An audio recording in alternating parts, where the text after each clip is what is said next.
First steel was what we call the submarine type steel, the big, what, about 900 gallons a piece, something like that. Steels that were more the modern steels, so to speak. The later steels, they were the big bats that run by gas or fuel oil for the heating. Most of those big steels were not necessarily along a creek where you normally associate finding the steel. They pumped water up from the creek.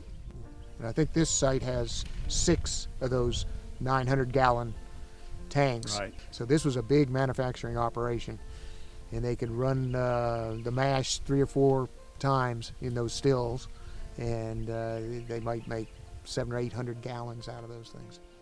One of the myths about moonshining is they always show you this in a mason jar, and as you can see, there's 5-gallon jerry cans. That's what they used to transport the whiskey, because mason jars break pretty easily. Yeah. So at least in these big stills, that's what you found. That second still was the barrel still, the 55-gallon drum. It was kind of welded together, and the lower part was the cooker, and the upper part was where they had the mash, and they actually had a burner on the inside, so the whole thing was kind of the cooker and so forth. Those were probably the 30s, 40s, 50s type steels. It's just whatever material they had that would work as a steel, they would use to build a steel. And those were usually fired with coal, refined coal. In fact, that's one way when we started getting serious, when we were hiking through the woods and we'd see some coal, we knew there was a still around there somewhere. Mm-hmm. Yeah.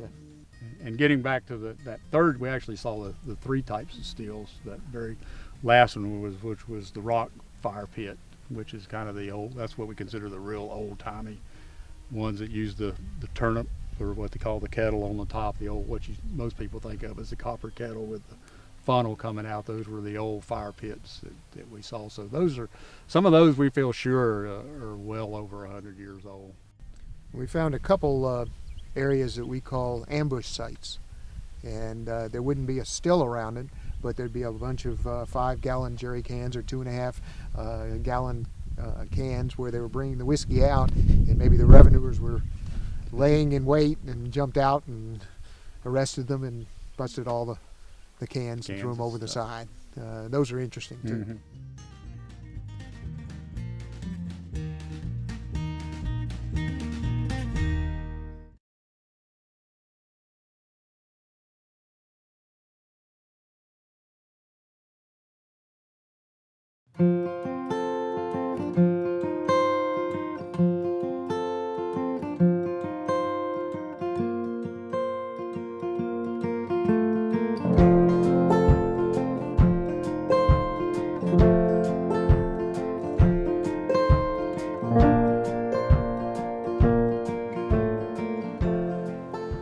First steel was what we call the submarine type steel, the big, what, about 900 gallons a piece, something like that. Steels that were more the modern steels, so to speak. The later steels, they were the big bats that run by gas or fuel oil for the heating. Most of those big steels were not necessarily